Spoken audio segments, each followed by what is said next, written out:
السلام علیکم ګران دوستانو. ولې د ښځو جنسي شوق کمیږي؟ علاج یې څه دی؟ موږ په ټولنه کې د نارینه عموما روانشناسانو ته ډېر راځي ښځې مې جنسي شوق نه لري، پخوا ښه وه اوس خرابه سوې ده، داسې دی واسې دی. راځو دغه د جنسي شوق په ورځني ژوند پرې هم اړه لري یا ستاسو د مېرمنې په ژوند پرې اړه لري. په دوو برخو کې یې په څو مادو کې درته تشریح کوم. اول وای خپل د ژمنو او مسؤلیتونو سره ځان اشنا کوي. نارینه خپل ژمنې نه پیژني، مسؤلیتونه نه پیژني. راځي یو چاته واده ورکوي، بیا پر واده وفا نه کوي. دا د دې سبب کیږي چې ښځه ستا څخه دلسرده سي، تا ته په سپکه وګوري، ستا درنواله د منځه ولاړ سي. دویمه خبره وایي که خپل مسؤلیت د نورو په مقابل کې ادا نه کړئ، یعنې زه پر خپلو ژمنو وفا نه کوم. دغه میړه ومینه چې کله ژوند ته راځي دا نارینه ځینې مسؤلیتونه لري، بیا نارینه د دا مسؤلیتو څخه تېښته کوي. کله چې تېښته کوي دا یعنې ته خپل پر ژمنو وفا نه کوي. نو دا د دې سبب کېږي چې هغه ستا د مېرمنې عاطفي ضرر وویني او تا ته یې شوق کم سي. بل راځو وایي ژمنې باید په وفا ورسره وسي او خپل مسؤلیت یې وګڼي، هغه ژمنې چې تا خپل مېرمنې ته ورکړي. ته چې مېرمنې ته ژمنه ورکوې او بېرته پر درېږې نه، دا یعنې ستا هغه جذابیت د منځه ځي، هغه عاطفي مشکلات پیدا کوي او ښځه ستاسې دلسرده کېږي، ته بیا خوند نه ورکوې.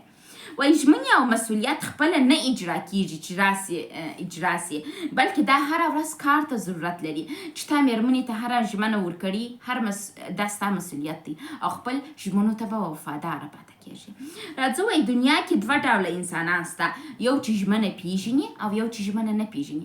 هغه انسانان چې ژمنه پیژني چې ژمنه وکړي پر ژمنه باندې درېږي، او هغه انسانان چې ژمنه نه پیژني هغه ژمنه کوي او پر درېږي نه، چې دا د دې سبب کېږي چې جذابیت یې د منځه ولاړ سي. کوشش وکړئ خپل مېرمنو ته صادقه، راستګویه او بامسؤلیته نارینه واوسېږئ.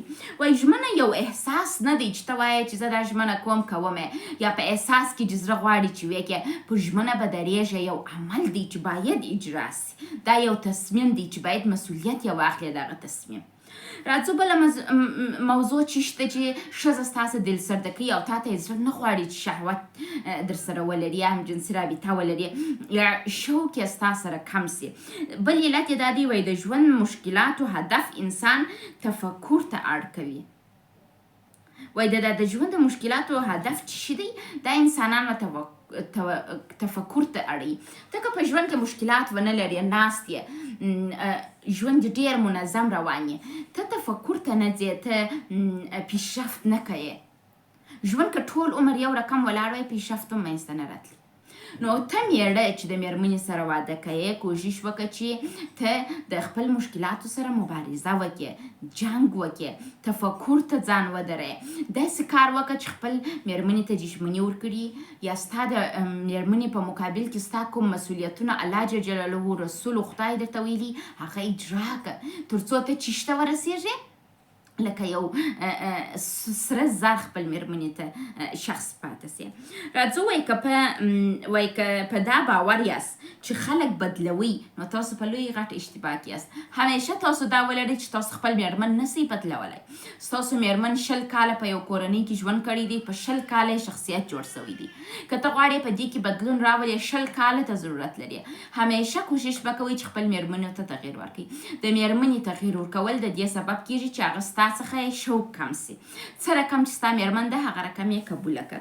وایي د بل په انتظار مه کښېنه چې راسي او ستاسو د ژوند مشکلات به در حل کړي. خپل د ژوند مشکلاتو ته رسیدګي وکړه. نه ستا مور پلار نه د نجلۍ مور پلار کولی سي ستاسو مشکلات در حل کړي. خپل مشکلاتو ته رسیدګي کوئ، یو بل ته په درنه ګورئ تر څو بېرته په درنه درته وکتل سي او د ښځې شوق درته راپورته سي. د ښځې شوق و هوښیار نارینه ته راپورته کېږي، هغه نارینه چې خپل مسؤلیتونه خپل ژمنې ته وفا کوي، خپل مسؤلیتونه پیژني او ځان پیژني. ښځه و بې غیرته نارینه ته یې شوق نه راپورته کېږي چې د ښځو په رقم اعمال کوي، پر ژمنه وفا نه کوي او د ښځو څخه سوء استفاده کوي.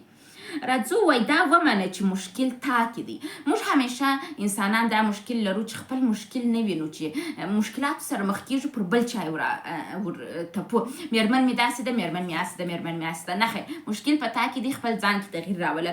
تاسو ته یو مثال زه وایم وایي که قبول نه کړئ چې مشکل تاسې کې دی نو تاسو نسئ کولی چې هغه مشکلات حل کړئ. زه تاسو ته یو استاذ و خپل شاګردانو ته یې ویلي وه پر 8 بجې راسئ فکس پر 8 بجې امتحان درڅه اخلم.